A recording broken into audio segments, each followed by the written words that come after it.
Halo hai, Sobat GP kembali hadir untuk menemani pagi kalian dengan update berita seputar Grand Prix dunia. Marc Marquez diperkirakan akan absen hingga 16 minggu atau sekitar 4 bulan setelah menjalani operasi pada bahu kanannya. Dari laporan Marca, Dr. Pedro Luis Ripoll menganalisis bahwa cedera yang dialami Marquez memiliki perkembangan positif, tetapi memerlukan waktu pemulihan sekitar 4 bulan. Ini cedera dengan prognosis yang baik dan masa pemulihannya bisa sekitar 16 minggu. Jika terdapat patah tulang terkait, akan ditangani dalam jangka waktu operasi yang sama. Dengan Grand Prix Valencia yang dijadwalkan berlangsung pada 14-16 November, peluang Marquez untuk kembali membalap sebelum akhir tahun sangat tipis. Setelah itu, para pembalap dijadwalkan mengikuti tes resmi pasca musim, namun partisipasi Marquez juga masih diragukan mengingat durasi pemulihan yang panjang. Cedera ini menjadi pukulan berat bagi Marquez dan tim pabrikan Ducati yang berharap ia dapat segera pulih untuk menghadapi musim 2026 dengan kondisi fisik sepenuhnya prima. Bos tim Honda Alberto Puig menilai Ducati beruntung memiliki Marc Marquez yang tampil dominan sepanjang musim MotoGP 2025. Pembalap asal Spanyol itu sukses merebut gelar juara dunia ketujuhnya setelah memenangi 11 Grand Prix dan 14 sprint race. Bahkan mengamankan gelar tersebut dengan 5 putaran tersisa di Grand Prix Jepang. Dalam wawancara dengan MotoGP, Puig menyebut tidak ada yang lebih layak meraih gelar tahun ini selain Marquez, mengingat perjuangannya setelah mengalami cedera panjang sejak 2020. Marc lebih pantas mendapatkan gelar juara daripada siapapun. Setelah semua penderitaan dan rasa sakit yang ia lalui, ia membuktikan tekad dan kekuatannya luar biasa. Puig juga mengakui keputusan Marquez meninggalkan Honda pada akhir 2023 untuk bergabung dengan Ducati Gresini pada 2024 merupakan langkah yang tepat. Ia mengambil jalannya sendiri dan terbukti benar. Mereka sangat beruntung memilikinya karena Marc telah memenangkan begitu banyak balapan untuk mereka. Di tengah dominasi Marc Marquez dan Ducati, Aprilia Racing muncul sebagai kejutan terbesar di MotoGP 2025. Ya, pabrikan asal Noale itu menunjukkan peningkatan performa signifikan dan kini menjadi penantang paling konsisten di papan atas. Perubahan besar ini terjadi setelah bergabungnya Fabiano Sterlacchini, mantan asisten teknis Gigi Daliknya di Ducati pada akhir 2024. Di bawah arahannya, Aprilia melakukan penyempurnaan besar pada RSGP 25, terutama di sektor pendinginan mesin dan stabilitas elektronik saat pengereman keras. Dampaknya langsung terlihat. Dalam 9 seri terakhir, Aprilia meraih 6 podium dan kemenangan bersejarah melalui Marco Bezzecchi di GP Inggris. Sementara itu di Mandalika, Bezzecchi bahkan hampir mengulang sukses tersebut sebelum terjatuh di lap pertama. Secara klasemen, Aprilia kini berada di posisi kedua konstruktor, unggul 28 poin atas KTM.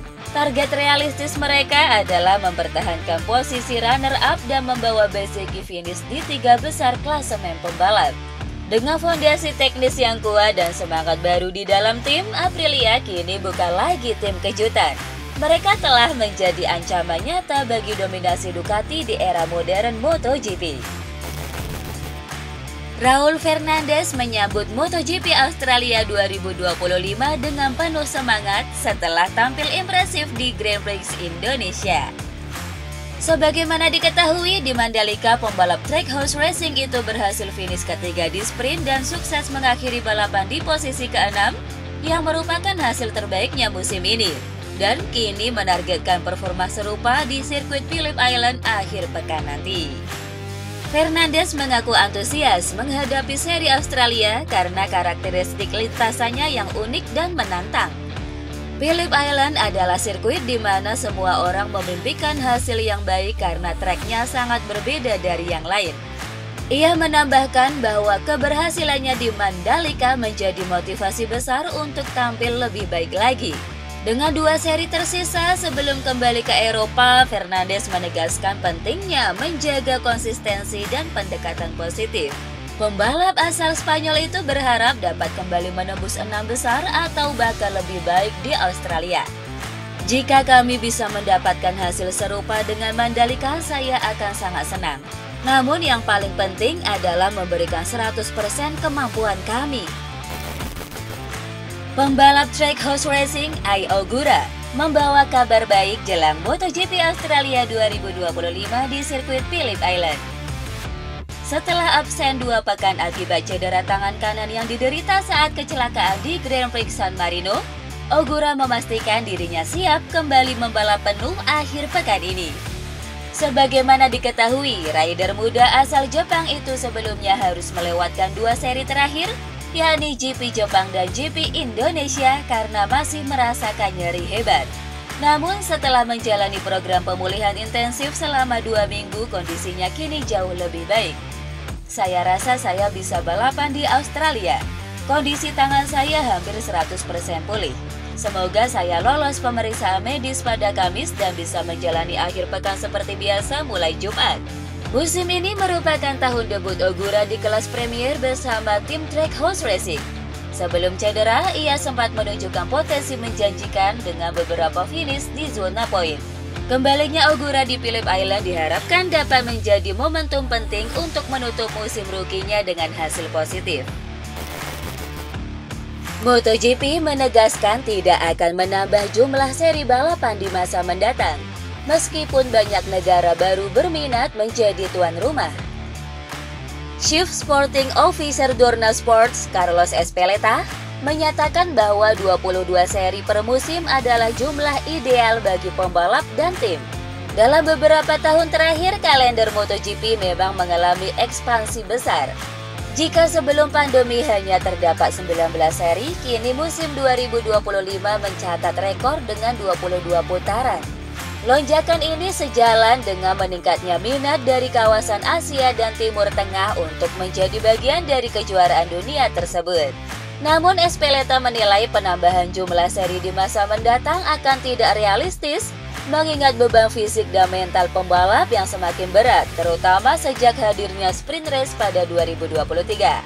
Kini satu musim terdiri dari 44 balapan yang terdiri dari 22 Grand Prix utama dan 22 sprint race yang menuntut konsentrasi dan ketahanan tinggi sepanjang tahun. Di sisi lain, Ezpeleta juga menepis isu bahwa kelas Moto2 dan Moto3 akan dikurangi di bawah pengelolaan baru Liberty Media. Ia menegaskan bahwa kedua kelas itu tetap menjadi bagian penting dari struktur pengembangan MotoGP. Juara dunia Superbike 2 kali, Toprak Razgatlioglu, menyampaikan pandangannya menjelang debutnya di MotoGP 2026 bersama Pramac Yamaha. Dalam wawancara dengan GP One, pembalap asal Turki itu mengakui bahwa transisinya ke MotoGP tidak akan mudah. Bagi saya 2026 akan menjadi tahun tersulit karena MotoGP benar-benar berbeda dengan Superbike. Saya bisa saja finish di 10 besar, bahkan 15 besar. Saya melihat 2026 sebagai tahun magang untuk belajar, beradaptasi, dan berkembang tanpa ekspektasi berlebihan. Lebih lanjut, Toprak sadar bahwa performanya akan menjadi tolok ukur antara dua dunia balap tersebut. Saya tahu bahwa jika saya tidak tampil baik di MotoGP, semua orang akan mendiskreditkan Superbike. Namun saya juga yakin pembalap MotoGP akan kesulitan membalap di Superbike tanpa Ducati. Itu pandangan saya. Mantan pembalap Formula One Martin Brundle mengungkapkan syarat utama Christian Horner jika ingin kembali ke grid Formula One setelah berpisah dari Red Bull pada awal tahun ini. Menurut Brundle, Horner hanya akan kembali ke dunia balap jika mendapatkan posisi sebagai pemilik saham dalam sebuah tim, bukan sekadar manajer atau kepala tim biasa. Beberapa sumber menyebut ia telah menjalin kontak dengan Haas dan Aston Martin, sementara rumor lain menyebut kemungkinan pembentukan tim ke-12 di Formula One. Namun Brundle menilai hal itu sulit terjadi karena sebagian besar tim menolak ekspansi grid menjelang regulasi baru 2026. Ia menambahkan bahwa Horner melihat model Toto Wolff di Mercedes yang memiliki sebagian saham tim sebagai contoh ideal. Selain Formula One, Brundle juga menilai Horner bisa melirik MotoGP, terutama setelah ajang itu diakuisisi Liberty Media. Namun menurutnya fokus utama Horner tetap pada menemukan jalan untuk kembali ke Formula One.